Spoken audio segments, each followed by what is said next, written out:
Sabay-sabay natin alamin ang mga kaganapan na nangyayari sa ating bansa.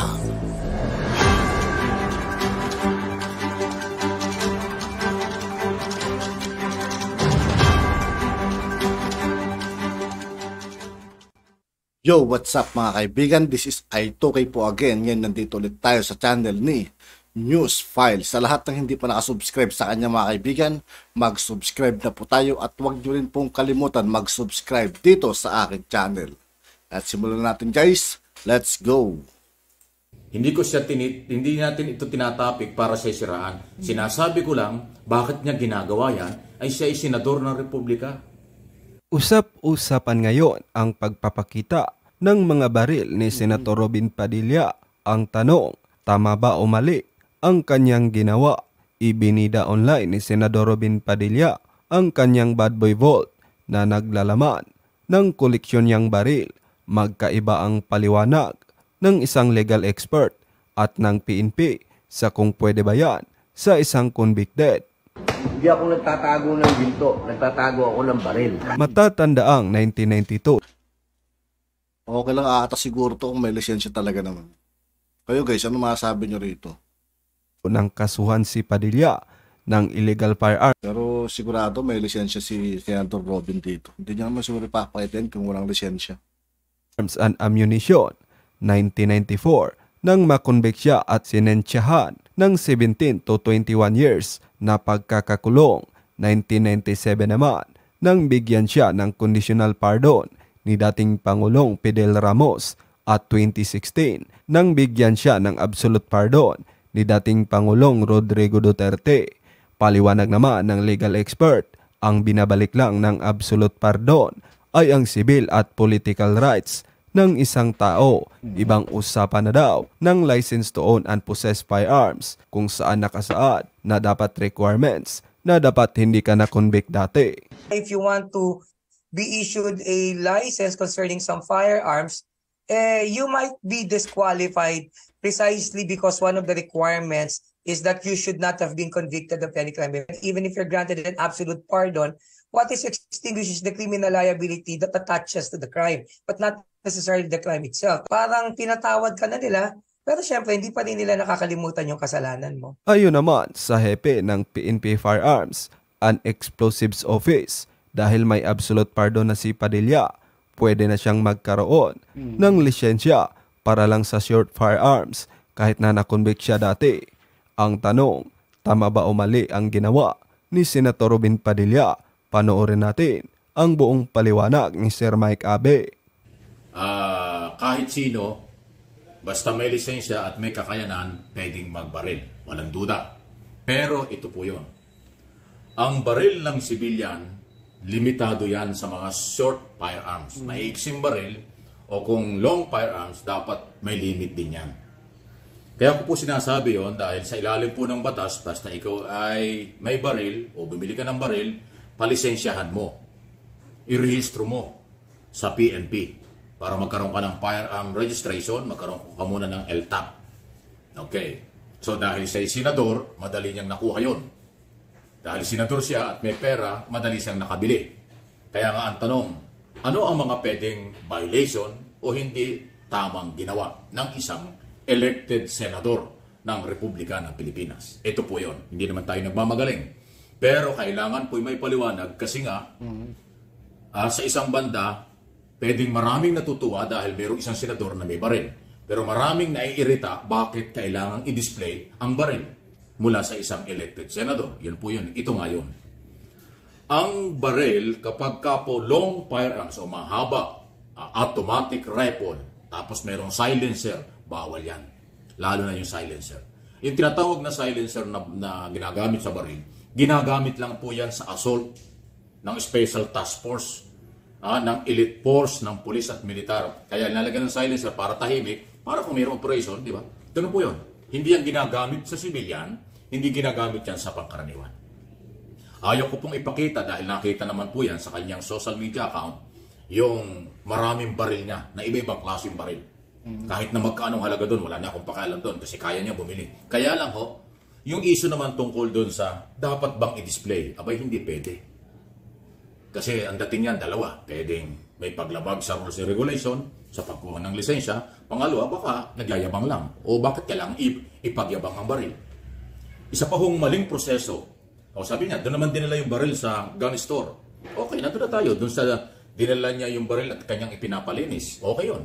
Pero ang isa pang hindi tama doon, bakit mo inilagay?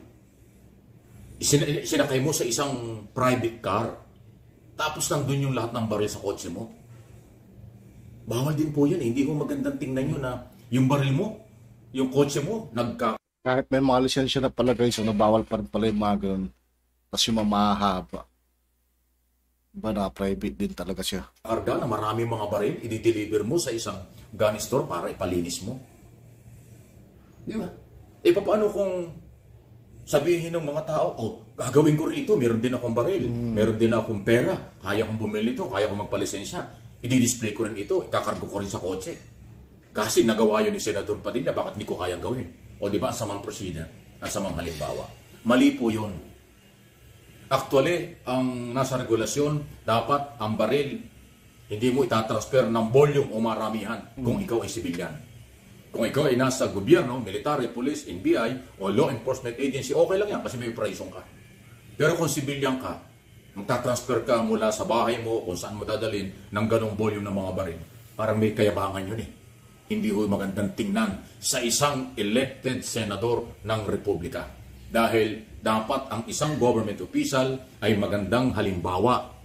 Leader kayo, elected kayo. Dapat maging huwaran na may respeto sa tao, may respeto sa regulasyon, may respeto sa mga otoridad. Pero yung nagkakakasa doon, dinidisplay mo na napakarami mong baril, kaya mo bumili ng ganitong baril, kaya mo mag-transfer ng ganitong baril galing sa bahay mo o galing sa kung saan pupunta, yun dahil senador. Ganon. Ano sa tingin ninyo? Tama bang asal yan? Tama bang galaw yan? Okay lang ba yung ganyan? Tinatanong ko lang kayo. Okay lang ba sa inyo na ganon ang style ng isang senador? Okay? Dito sa Mike Abe Opinions, hindi ko siya binabanatan sa personal. Hindi natin ito tinatapik para sa siraan. Sinasabi ko lang, bakit niya ginagawa yan, ay siya ay senador ng Republika. Baka ho siya ay tularan. Baka sabihin ng iba, gagawin ko rin ito dahil nagagawa ng senador eh. Bakit hindi ko magagawa? Kasi kahit siya ay senador ng Republika, civilian pa rin siya. O sabihin natin, reserve, colonel siya, o anumang ranggo sa pagiging reservist ng armed forces. Hindi pa rin allowed na magdala ng baril ng ganon. Kung ikaw ay nakasibilyan o wala namang operation. Kasi ang mga reserve, army, o opisyal ng militar, pwede kayong magdala ng armas kung meron kang operation. Nasa active duty. Reserve ka lang naman eh. Hindi ka naman naka-duty. Wala namang operation eh. Bakit ka magdadala ng mga? Di ba ang daming butas? So, walang personal ang senador. Okay? Gusto ko lang pong huwag maligaw ang taong bayan sa nakikita at nakita doon sa iyong social media na marami kang armas. Kung legal at legal ang pag-uusapan, legal yung baril mo kasi may lisensya ka. Pinakita mo pa ngayon ganong kakapal ng iyong mga lisensya. So nakakuha ka ng lisensya ng ganong karami. Sana all. Lahat ba nakakakuha ng ganon? O baka ikaw lang dahil senador ka. Di ba? Ang tanong ko nga dyan nag-take ba ng exam yan? Alam mo, ang pagkuha ng LTAP, nag-take ng exam. Yung pangkarewang mamamayan. Ang tanong, ikaw ba senador, dumaan sa examination, dun sa pag-may-ari ng ganyang karaming LTAP license o firearms license? Kasi may proseso po yan Online, tapos pupunta ka doon sa krami. Ganon.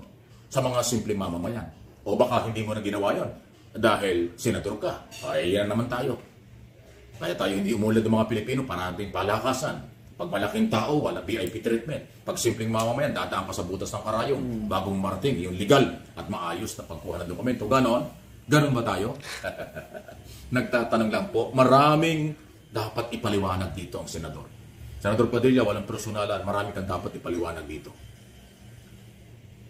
Dahil yung mga pulis at lehitimong pulis at nakakaintindi ng sitwasyon, especially sa Firearms Exclusive Division, kung anong division naghahawak ng mga license ng mga baril, nagugulat sila sa galaw.